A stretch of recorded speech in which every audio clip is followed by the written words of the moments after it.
Right now, we're all witnessing the internet get deleted in real time. Or maybe I shouldn't even say witnessing, because most people don't even realize this is happening. Documentation of major historical events, war crimes, police violence videos, documentation of things like ICE abductions, but also thousands of photos, websites, and archives that play a crucial role in documenting our shared cultural and political history are being systematically erased from the web, often thanks to the government. Welcome back to Free Speech Friday, my series on the fight to protect free speech, free expression, and civil liberties online. As you can probably imagine, covering these topics is not lucrative. Many of my videos get effectively demonetized. I've lost major brand deals for speaking out on certain issues, so my work is almost entirely directly funded by you. If you get any value out of this series and you want me to be able to continue, please support my Patreon via the link below or buy a paid subscription to my tech and online culture newsletter, usermag.co. That's at usermag.co. You can also get my newsletter on Patreon, where I do bonus episodes, monthly Q&A live streams, and more. Every dollar makes such a difference.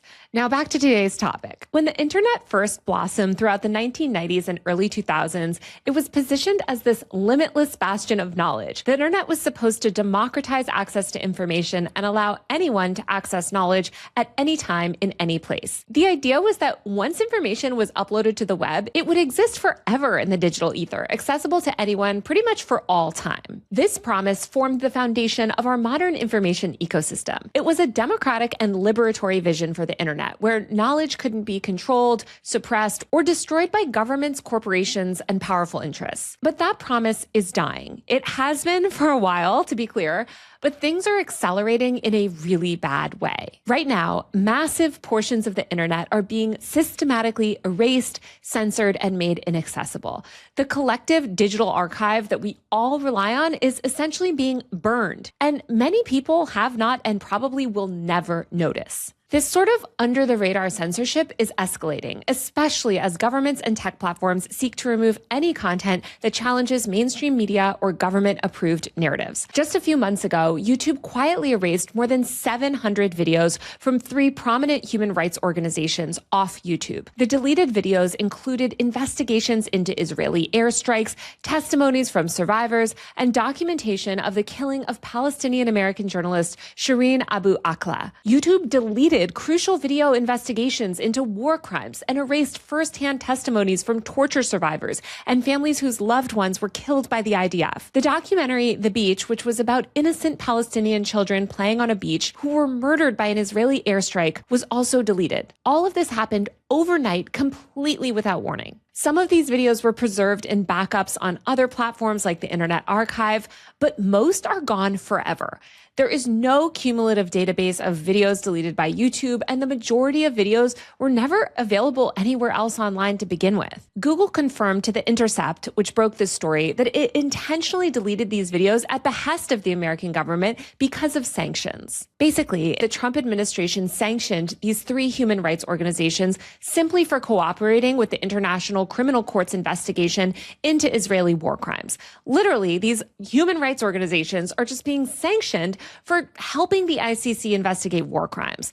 I hope that tells you a lot about the priorities of the American government. The Trump administration has been targeting any and all organizations and activists that have worked with or helped the ICC's investigation. And this means getting their YouTube channels deleted. Basil al-Sarani, an international advocacy officer and legal advisor for the Palestinian Center for Human Rights, told The Intercept that YouTube claimed the organization, quote, violated community guidelines. But here we can see in action how when we give the government control over online speech, the government de facto controls what the community guidelines are on different platforms. I've talked about this before, but the government is effectively deputizing these big tech companies as mass government censors, and they're doing all of this under the guise of making the internet safer for kids' mental health and other moral panic nonsense. Catherine Gallagher, a senior staff attorney at the Center for Constitutional Rights, said that it was, quote, outrageous that YouTube is furthering the Trump administration's agenda to remove evidence of human rights violations and war crimes from public view.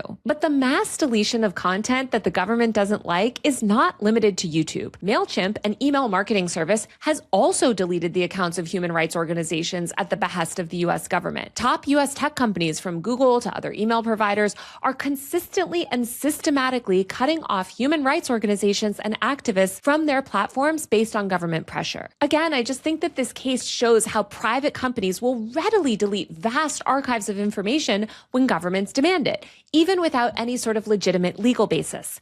It also shows how fragile our information ecosystem really is. The consolidation of power among just a few major social media platforms means that when content is wiped from one or several of those platforms, it essentially vanishes completely from the web. There is no comprehensive backup system or alternative social media platform landscape that actually values free speech. And of course, this mass deletion of content is all happening without any judicial review or public debate, because the tech companies aren't accountable to the public. They're only accountable to shareholders who serve capital and have absolutely no interest in protecting the free speech of millions of Americans or human rights organizations abroad. American citizens and everyone in the world, to be honest, cannot make informed decisions about foreign policy or any politics, frankly, when crucial information that challenges people in power is withheld from them. And let's be very clear, that is the goal with all of this. That is the explicit goal. This is what people in power and the government want. They want to control speech online and have admin power, essentially, over the whole internet so they can control it and exert power over it the way they exert power over mainstream media. This is why there has been so much of a focus placed on owning and controlling the platforms. Elon Musk's takeover of Twitter, for instance, or pro-Israel billionaire Larry Ellison's takeover of TikTok have also resulted in the mass deletion of content. Musk purchased Twitter in 2022, explicitly claiming that his acquisition was about protecting free speech and reducing censorship. But within weeks of his purchase, he was banning journalists for reporting critically on him. I was one of those journalists that he banned. Thankfully, I'm back on, but my account is under heavy restrictions, and I had to delete a slew of posts in order to get reinstated. Musk suspended 5.3 million Twitter accounts in the first half of 2024, a 307% increase in bans compared to Twitter's 1.3 million suspensions in the second half of 2021. Many of these accounts belong to journalists, activists, and people who spoke out about LGBTQ rights. Government compliance with censorship requests has also increased significantly under Elon Musk. X's global compliance with government content removal demands jumped 71% in early 2024, up from approximately 51% in 2021. The platform continues to remove significantly more content at government request than before Elon Musk's acquisition, despite him constantly spouting this BS about free speech and fighting censorship. Just earlier this year, many X users began reporting that their accounts were suspended suddenly without any possibility of reinstatement and zero recourse. Musk has also aggressively expanded the shadow banning of accounts over their political views. He claimed that this is all freedom of speech and not reach, which was a policy that, ironically, he hated and railed against before he took over. But essentially now it just seems to mean that if you express leftist ideas on X, your content will be downranked into oblivion so that people don't see it, making it functionally invisible. If you've watched this series before or followed me for long enough, you know that when it comes to online censorship, Meta is one of the worst platforms. In December 2023, Human Rights Watch released a 51-page report titled Meta's Broken Promises: Systematic Censorship of Palestine Content on Instagram and Facebook. The study examined more than 1,000 reported incidents of content moderation targeting peaceful discussion of Palestinian human rights issues, including the deletion of thousands of posts by users in the United States. In over 1,000 documented cases of content deletion, only a single case concerned pro-Israel content, and that it continually removed or obscured lawful political expression, commentary on human rights violations, and reporting on civilian suffering. The censorship that Meta has enacted is a mix of algorithmic demotion, automated keyword flagging, and an overly broad application of Meta's dangerous organizations and individuals policy. US-based journalists, academics, and human rights advocates described having posts taken down within minutes of publication, sometimes for just displaying the Palestinian flag or quoting official newswire reports about Gaza. Others had their entire accounts temporarily suspended without any explanation. For US users, some of these takedowns were over posts that were not even related to foreign policy issues. They were discussing social justice issues or fighting for things like trans rights, racial equality, or trying to educate the public about the danger of the ongoing COVID pandemic and the government's consistent lies about how dangerous the disease really is. The way Meta mass deletes or downranks almost any content that challenges the US government shows again how these top-down content moderation policies affect our access to information. Content literally posted by Americans discussing human rights laws in America or domestic policy issues or fact-checking government officials is being demoted or erased by US-based platforms. Like X, Meta also regularly engages in the shadow removal of content. Human Rights Watch documented that posts including controversial content that challenged US foreign policy often remained technically visible on a user's profile, but that content was basically hidden from all non-followers and in search results. Just last month, I myself got a notification on my own account showing that my own content was under this type of restriction. Unlike newspapers or broadcast archives, there is no external repository that preserves this censored material. Once Meta's algorithm hides a piece of content, especially from search, it is effectively removed from the public record. This problem has been widespread for years, and it's exacerbated by the mainstream media, which continues to push for this type of overly censorious top-down speech regulation. Again, if you've followed me for a while, you probably know my views on misinformation and how this word has come to basically mean anything that the government doesn't like. In 2021 and 2022, when the Biden administration was lying rampantly to the public about COVID-19, lying and telling them that it was impossible to get COVID if you were vaccinated, and telling them that infections with the virus weren't dangerous, Twitter and other platforms quite literally mass censored factual information about COVID and labeled it as misinformation. Top doctors, scientists, and disability justice advocates attempting to warn the public about the dangers of the virus, who called out the Biden administration for lying, had their tweets flagged and their accounts deleted. And let me be super clear, since a lot of you actually fell for this misinformation. The COVID pandemic is ongoing. It never ended. The World Health Organization literally never declared the pandemic over. And we are definitionally still in a pandemic. COVID is just as dangerous today as it was in 2020 and 2021. Nothing changed. The government just lied to you and told you to shut up and get back to work and sacrifice your body because they don't want to invest in basic healthcare and airborne disease mitigation. Our current vaccines are shit. And while they do a decent job of protecting against death as long as you're not elderly, so let me be clear, you should get them. The current ones are not even variant matched, and they don't meaningfully protect against long COVID or permanent disability or prevent transmission and infection. The reality is, what the government won't tell you is that every single COVID infection permanently damages your body, whether you're vaccinated or not. It's better to be vaccinated, but vaccines are not remotely enough. They don't make it harmless to be repeatedly infected with a biosafety hazard level 3 pathogen. So please, wear an N95 mask and protect yourself against airborne diseases. I think COVID is such a good example of how many people, even on the left, have fallen for government misinformation to the point that they truly believe this dangerous virus and pathogen is somehow harmless to reinfect yourself with if you got vaccinated a couple times. Once again, vaccines are not a silver bullet. It doesn't make it okay to get infected with a dangerous pathogen. But COVID and foreign policy issues aside, we're also seeing the mass deletion of other large swaths of content under the guise of child safety. Meta is already removing and hiding thousands of posts and profiles related to LGBTQ rights, feminism, reproductive justice, and even democracy itself. According to Repro Uncensored, a nonprofit that tracks censorship and researches patterns of suppression, in June 2025, Instagram began actively suppressing all things democracy, an account with over 330,000 followers that regularly shared accurate political and social justice content. At its peak, the account reached more than 25 million people per month. But since June 16th, over 50 original videos posted by All Things Democracy have been falsely flagged for duplicate content and deleted by Instagram.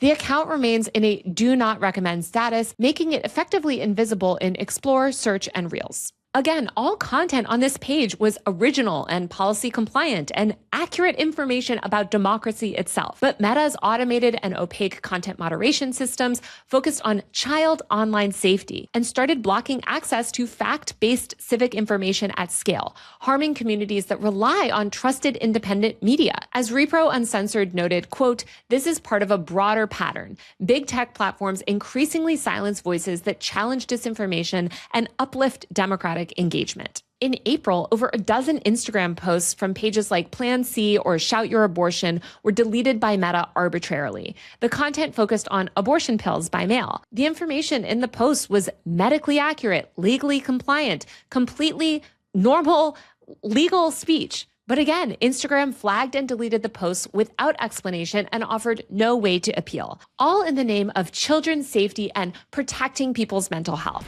If you're watching this video and you like my work, please support me on Patreon via the link below or buy a paid subscription to my tech and online culture newsletter at usermag.co. That's usermag.co. I don't have any long-term brand partnerships, and a lot of my content is effectively demonetized. I've lost major brand deals for speaking out on certain issues and for challenging power. As you can imagine, advertisers are not exactly eager to work with somebody who covers a lot of the topics that I cover and talks about the things that I talk about. These videos I make are entirely funded by you, and I can't continue to make them without your support. So if you get any value out of the videos that I create and you want me to be able to create more, please support me on Patreon or Substack via the links below.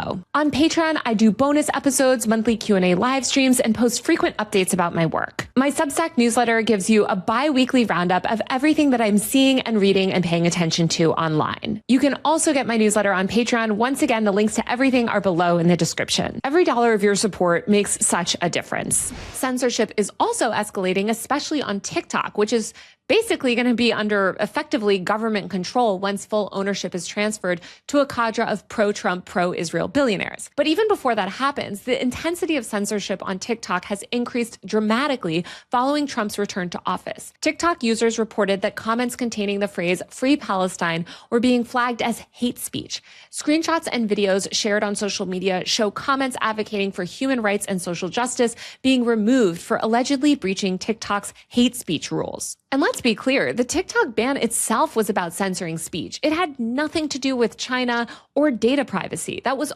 literally always a lie. China can buy just as much data on Americans today as it could before, as many journalists have reported, because we have zero comprehensive data privacy protections in this country. As Representatives Warner and Gallagher, the two co-sponsors of the bill banning TikTok, admitted on stage at the Munich Security Conference last year, the ban was all about controlling the narrative on Palestine. Both Democrat and Republican lawmakers have been obsessed with policing pro-Palestinian speech on the app, accusing TikTok of influencing young Americans' minds. The platform's new ownership structure is clear evidence of this agenda. A consortium of right-wing investors, including Oracle's Larry Ellison, Rupert and Lachlan Murdoch, who own Fox News, and Michael Dell, all pro-Israel billionaires and millionaires, are set to assume full control of TikTok's operations and algorithm. Ellison has a well-documented history of collaboration with Israel on military and intelligence projects, including in the occupied West Bank and Gaza.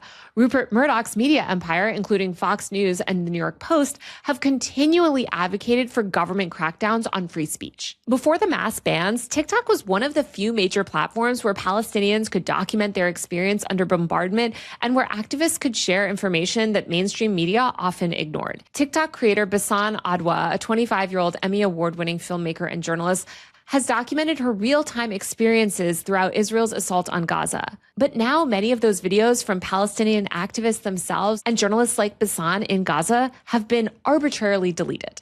As ICE raids escalate and the Department of Homeland Security ushers in more authoritarianism, the mass deletion of content is also extending to non-social media apps, especially those that exist to track ICE and document their abuses. Beginning several months ago, the government began forcing the deletion of digital tools and websites that allowed people to track ICE operations and forcing these platforms and websites to delete vast archives of community-gathered information. Recently, following a request from the Department of Justice, Apple completely removed the ICE Block app and other apps that allowed people to alert others nearby about ICE agent sightings in their area. Apple told Joshua Aaron, the creator of the ICE Block app, that the app does not comply with App Store guidelines around objectionable and discriminatory and mean-spirited content. But of course, major big tech platforms like X and others have no mean-spirited content at all. The ICE Block app essentially functioned as Waze but for ICE sightings and served as an early warning system informing people when ICE agents were in their area.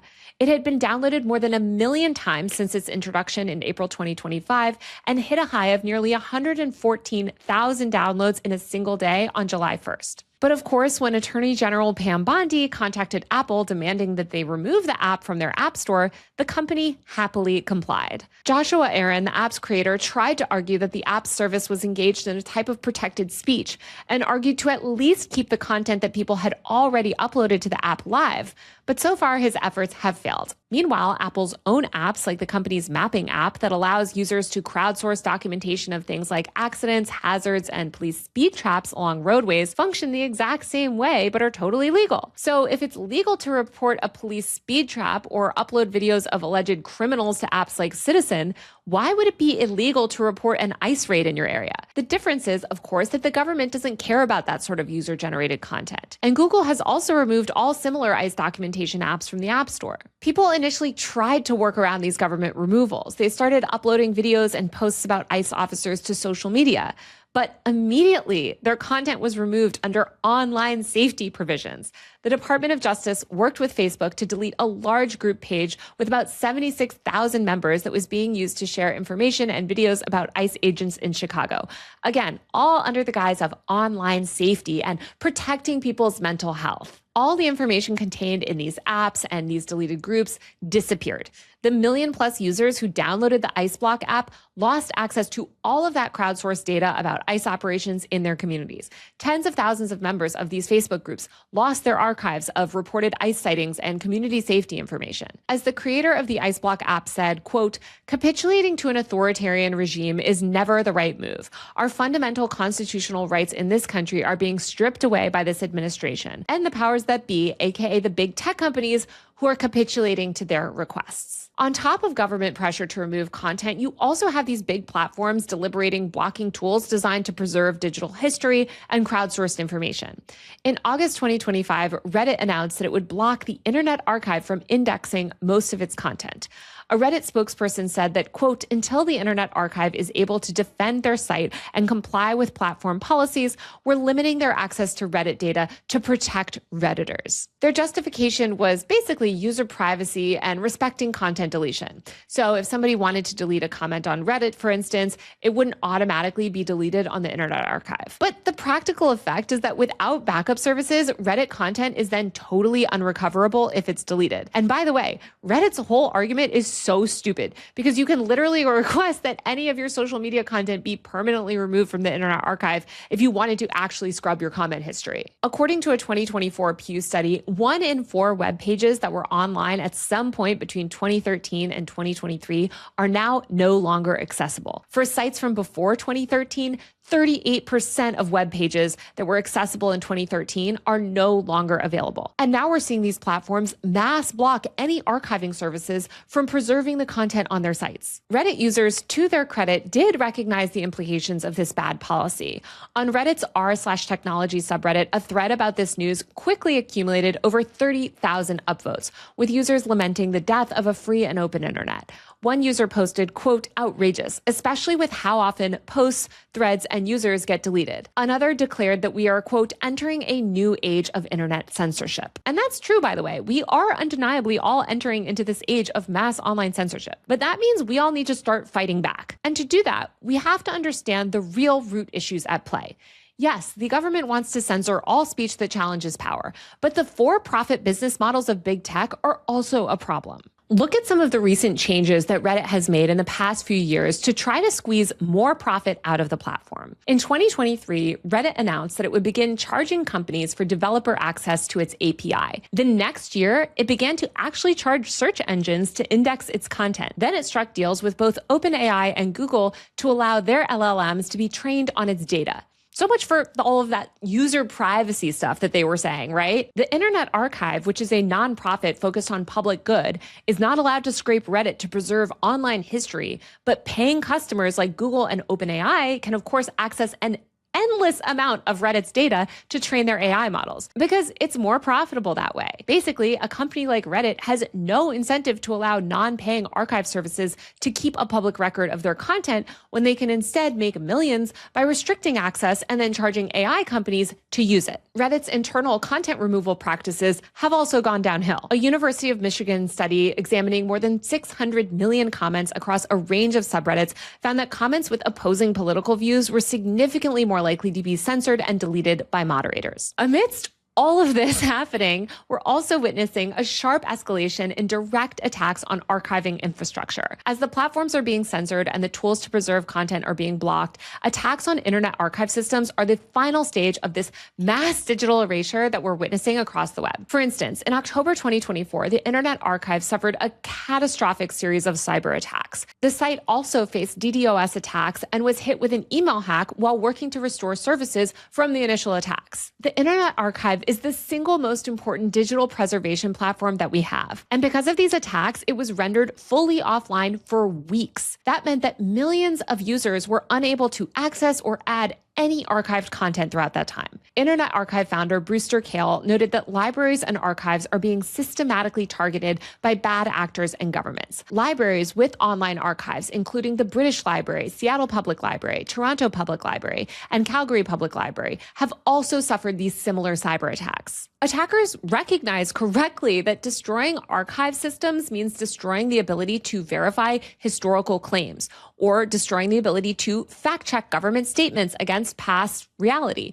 And it really harms people's ability to hold powerful entities accountable by presenting firsthand documentation of events. Federal law enforcement has also begun targeting alternative archiving services. On October 30th last year, the FBI subpoenaed archive.today's domain registrar with the goal of identifying the owner of archive.today's domain name as part of a criminal investigation. The nature of that investigation was, of course, never disclosed. Archive Today, which operates under multiple domain names, including archive.is or archive.ph, has been a crucial tool for preserving web content, particularly for bypassing paywalls and documenting content that might be deleted. The service has built up a massive user base over more than 10 years who use it to access previous snapshots of web pages. But according to a subpoena published by Archive Today itself, the FBI requested that their domain registrar provide, quote, extensive information about the website's owner, including the person's personal name, address, billing information, phone records, credit card and banking details, and internet session logs. The FBI also instructed the registrar not to disclose the subpoena publicly, warning that doing so could compromise the investigation. Thankfully, archive.today circumvented that order by just posting the document online, which is very brave of them. But just imagine what they're doing when we don't have brave activists willing to stand up to censors and make this type of stuff public. All of this is also happening in the context of what the Foundation for Individual Rights and Freedom has called a global free speech recession. Online censorship has accelerated dramatically throughout 2024 and 2025. It's even becoming harder and harder to access the web itself. 2024 was a record year for internet shutdowns with 296 shutdowns across 54 countries. This is a sharp increase from just 283 shutdowns in 39 countries the year before. Myanmar recorded 85 internet shutdowns in the past year, and India had 84. And just to be clear, I'm not talking about technical failures and glitches and service outages. I'm talking about deliberate government actions to block citizens from accessing the internet. This is almost always because citizens were using social media to organize protests or document government wrongdoing or post about factual events that challenged mainstream media narratives. By 2024, at least 25 countries had restricted access to entire social media and messaging platforms to quell dissent. Russia continued blocking Facebook and X as part of its information controls surrounding the Ukraine invasion. China's Great Firewall has kept Western social media completely blocked, and Turkey, among other countries, frequently throttled or blocked platforms during politically sensitive times. Countries like the UK, Ireland, and Australia have sought to enact strict censorship laws under the guise of online safety, while identity verification efforts are sweeping America. This level of online censorship was previously only associated with extremely authoritarian regimes. But now we see how eager Western countries are to emulate these authoritarian practices online as long as it benefits them. And the volume of government demands for content removal has also exploded globally. Twitter received 46,600 content removal requests from Japan and over 9,000 from Turkey in the first half of 2024 alone. The company complied with almost 80% of these requests, which is obviously the vast majority. Reddit received 160 government takedown requests from 26 countries in the first half of 2024 alone. I just want you guys to understand what I'm saying, which is basically that governments on a global scale are getting more and more comfortable pressuring platforms to delete content, and those platforms are increasingly complying. There's been a significant human cost to these mass global online censorship efforts as well. Freedom House reported that in at least 56 of 72 countries that they studied, people were arrested or imprisoned for online speech and expression. The punishments were often draconian. In Thailand, a pro-democracy activist received 25 years in prison for 18 tweets that they posted criticizing the monarchy. Cuba sentenced a woman to 15 years behind bars for enemy propaganda after she shared protest footage on Facebook. In Pakistan, courts imposed the death penalty on a 22-year-old and life in prison for a 17-year-old for blasphemous content that they shared on WhatsApp. In the UK, police arrested over 12,000 people over social media posts last year alone. That's more than 30 people arrested per day over online speech. And the real number of arrests in the UK for social media posts is likely even higher because 8 police forces either failed to respond to FOIA requests or provided inadequate data, including Police Scotland, the second largest police force in the UK. And pro-censorship people will push back on this and be like, well, some of those arrests are for speech that falls into the legal definition of harassment or threats. But the government intentionally doesn't distinguish between these categories or share a breakdown of the types of speech that they're arresting people over because they want to obscure it. Many arrests are simply over offensive content or content that's deemed to be harmful. And even the arrests over threatening content can be somebody posting something that's just pro-Palestine. For instance, David Wooten, a 40-year-old in the UK, was arrested for posting a photo of himself wearing a keffiyeh on his head and an I Love Ariana Grande shirt. Obviously, this is in reference to the Manchester Arena bomber, but it was in the context of a Halloween party. Like, is this an offensive costume? Yes, it's in bad taste. Should he be arrested because he posted a photo of himself online wearing this costume? No, that is absolutely insane.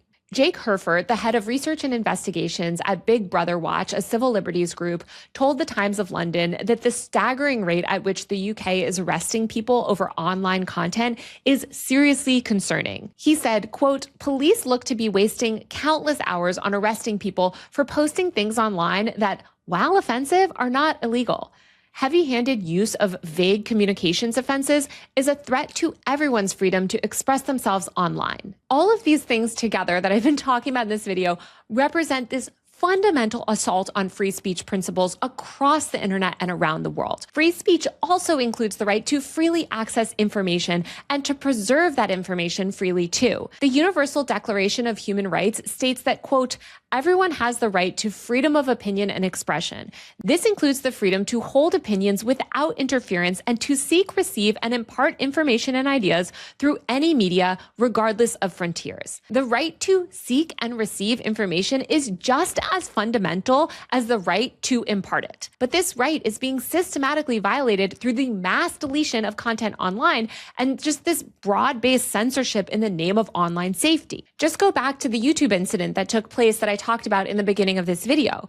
American citizens who want to understand what's happening in Gaza or the West Bank, who want to evaluate claims about war crimes, who want to make informed opinions about U.S. foreign policy towards Israel, all of them have been deprived of access to over 700 videos of documentation that would directly inform those views. Their right to receive information, I would argue, has been violated, all so that the US government and the mainstream media can control public opinion. And this idea that free speech requires access to information is not new. The First Amendment gives everyone in the United States the right to hear all sides of every issue and to make their own judgments about those issues without government interference. This even, and I think a lot of people don't know this, I fight with a lot of people about this constantly, but this also means receiving propaganda. There was this really famous Supreme Court case that ruled that we have the freedom to consume information even that our government doesn't like. This means that if you, an American citizen, want to sit on the internet all day long and just consume Chinese propaganda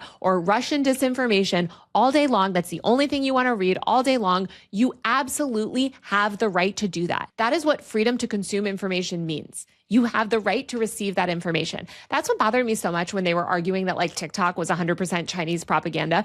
Even if that was true, and it's completely not, we as Americans have the right to receive unlimited amounts of Chinese propaganda. That's the whole thing. Like, we are supposed to have freedom of access to information.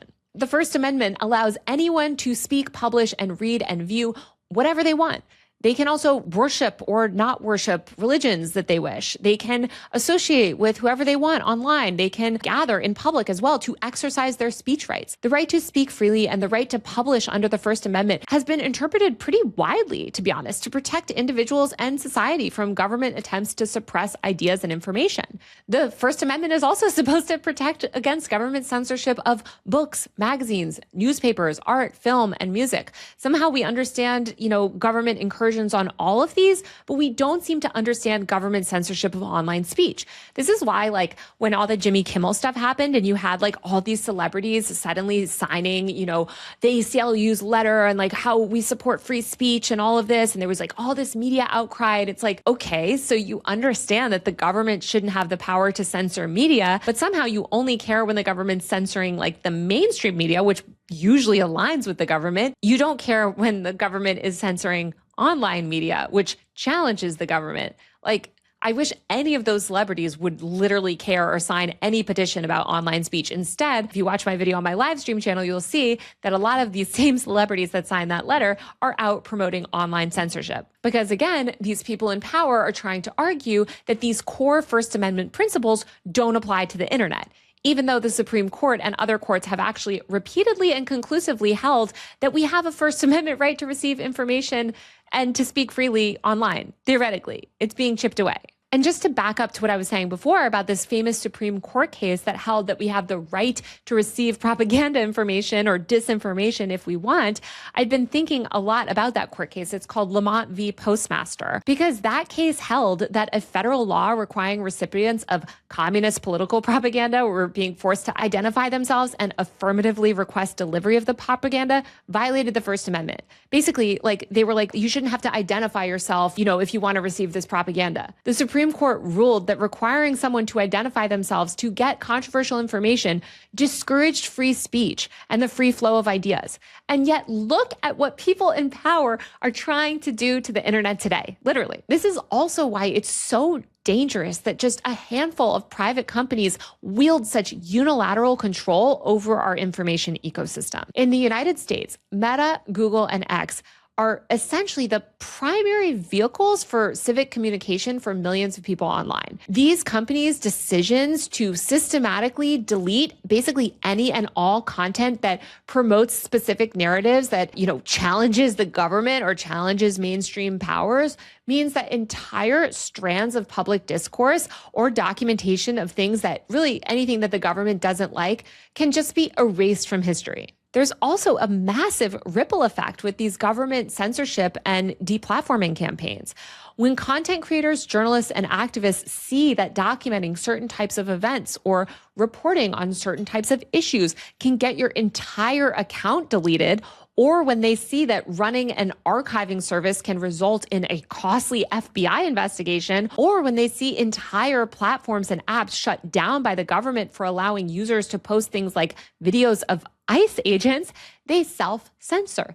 They avoid discussing sensitive topics. They avoid building those ICE tracking apps. They avoid starting an archiving service or participating in digital archiving efforts. There's this broad-based chilling effect, and crucial information that challenges power or government narratives is just never documented or talked about in the first place. I've dealt with this myself, candidly. It's been extremely hard to grow my channel when my videos are consistently getting downranked or shadow banned. I know that this very video will likely never perform as well as my content about just uncontroversial things or pop culture or Taylor Swift or Sydney Sweeney. There's literally zero benefit to speaking out about these censorship issues. Like, you're only punished for speaking out. You can't get brand deals. You're viewed as controversial. Platforms stigmatize you. You're not getting invited to these beta testing groups, and you can even just lose access to your account overnight. This is why my work is entirely funded by viewers like you. So again, I'll just say it. If you get any value out of this series and you want me to be able to continue to report on these issues and fight back against mass censorship, please support my Patreon via the link below or buy a paid subscription to my bi-weekly Substack newsletter. Like I said before, on my Patreon, I do bonus episodes, monthly Q&A live streams, and more. Every dollar on my Patreon or Substack allows me to continue to produce this work. The internet was supposed to be this vast, sprawling, decentralized web of information. But the modern internet, thanks to capitalism, is extremely centralized. Just a very small handful of multi-billion-dollar tech platforms host the vast majority of content and speech online. This centralization is so dangerous because it creates these single points of failure. So when YouTube deletes these videos, they're basically gone forever because no one else has them. Or when Reddit blocks the Internet Archive, good luck ever finding that content ever again. You literally won't, because it's permanently unrecoverable. The monopolistic control that these tech companies have over our internet landscape makes censorship far, far more effective and widespread than it should be. Censorship in one country also creates a lot of pressure for censorship in other countries, especially in the West. When the UK, Australia, or South Korea enacts some draconian mass censorship or surveillance law in the name of mental health, kids' online safety, cracking down on disinformation, cracking down on big tech, whatever BS thing they came up with, it basically pushes platforms to implement similar censorship measures globally to maintain access to European or Asian markets. Or when the US government pressures platforms to delete large swaths of content, it legitimizes other countries' mass takedown requests as well. I talked about this in my recent video about China, but our whole global internet is increasingly fragmented into nationalized internets, each subject to their own censorship regimes. We're losing this global open web and this truly borderless, accessible information ecosystem, which is what gave the internet its power and made it such a democratizing force. And again, capitalism and profit incentives are what's making all of this worse, because it's cheaper for platforms to just default their content policies to the most restrictive regimes. So we end up with this global internet with draconian censorship policies and community guidelines with no oversight and no appeal systems, by the way, if you lose your account or if something gets taken down, because again, they're defaulting to the most restrictive regime. All of this is so devastating. Like, it's so sad. We're watching the entire internet disappear. That dream from the 1990s of the internet serving as this permanent digital archive of all of human knowledge and discourse is dying. And instead, we're getting this really fragmented, broken, censored, kind of like ephemeral internet where content only exists to serve the business interests of billionaires or the political interests of powerful governments. This sucks. This is a horrible vision for the web. You should care about this no matter what your political ideology. I think so many people on the left, like for years, have spent so much time arguing in favor of censorship for some reason and allowing the right to act like they're some party of free speech. Journalists at mainstream media outlets continue in 2025 to call for the mass top-down censorship of whatever they deem as misinformation. But freedom of expression and the right to speak freely and consume information freely should not be a left or right issue. And if you are on the left, you should especially care about this, because the primary people enacting these horrible censorship and surveillance laws and policies are far-right authoritarians and billionaires. Big tech does not need free speech to profit. I can't stress that enough. They can deny all of us, all of our civil liberties, and work hand in hand with the government to silence all criticism of US imperialism and power, and they will still turn massive profits, probably even bigger profits, because the government will be less and less likely to regulate them. But when we lose the right to dissent and organize online and share information that challenges power, we lose like everything. Like literally we lose our voices. our ability to dissent. This is why we have to fight for a pro-technology future. We need to preserve and to build an internet that supports human connection and knowledge, that is not centered around profits. And you're probably like, okay, but in the meantime, all this speech is being silenced and all these apps and websites are being taken down. Should we just print the entire internet? No, although that is a noble effort. Somebody maybe should do that. But most importantly, it means building technological alternative ways to distribute information directly to people, whether that's through new texting platforms, new email clients, or just more neutral open protocols, things like RSS. For instance, you're probably watching this video on YouTube, but on YouTube, the platform controls the algorithm and distribution.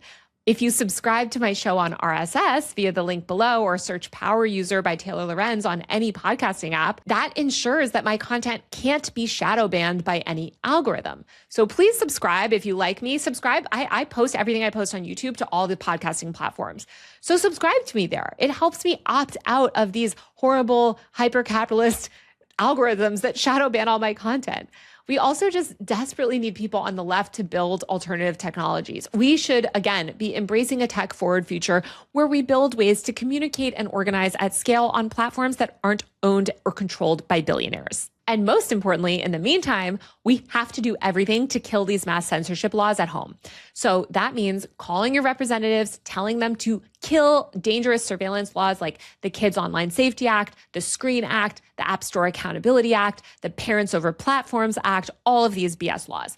It means fighting to protect Section 230 and rejecting this BS propaganda that falsely claims that these censorship and mass surveillance laws, crack down on big tech rather than reward it. That is just such BS. We're not falling for that in 2026, okay? Because if these people in power and lawmakers really wanted to crack down on big tech, and leftists as well, they would be fighting to break up these big tech monopolies and pass comprehensive data privacy protections and transparency laws, forcing companies to disclose the behind-the-scenes censorship and surveillance schemes that they're enforcing on users. But they're not doing any of that, of course. Overall, we just need to build a less profit-driven online world. So this just means fighting for public interest technology, open protocols, decentralized platforms, and global access to information that is not controlled by US billionaires or authoritarian governments. None of this is possible if we allow governments to regulate the internet by stoking fear and moral panic BS. This bend towards censorship and authoritarian control over all online speech and information is not like the natural evolution of technology. These are very specific political and economic choices that we are collectively making and that we collectively have the power to fight against. A lot of this is happening very quietly without any debate or oversight, but we can challenge these laws and fight for free speech online. To help me do this, please subscribe to my work on Patreon via the link below. You can also buy a paid subscription to my Substack newsletter, UserMag, at usermag.co, or via the link below. As I said, I post bonus episodes, a bi-weekly newsletter roundup of everything I'm reading and seeing online, a monthly Q&A, and more. Talking about these topics makes it extremely hard to get any sort of advertising support or distribution. And I'm 100% independent. I'm not financed by any outside nonprofits, political propaganda organizations, dark money groups, the stuff that a lot of these other liberal content creators are taking. The only reason I can continue to make these videos and do my Free Speech Friday series is due to the support of people like you. So truly, any small amount makes such a difference. And if you can even just, if you don't have any money, if you listen on a podcasting platform, you listen on Spotify specifically, that will actually help me earn revenue as opposed to YouTube. You also ensure that I'm not getting shadow banned. So just subscribe to me on Spotify if you can, and that is really helpful too. I'll be back next week with a brand new episode of Free Speech Friday. See you then.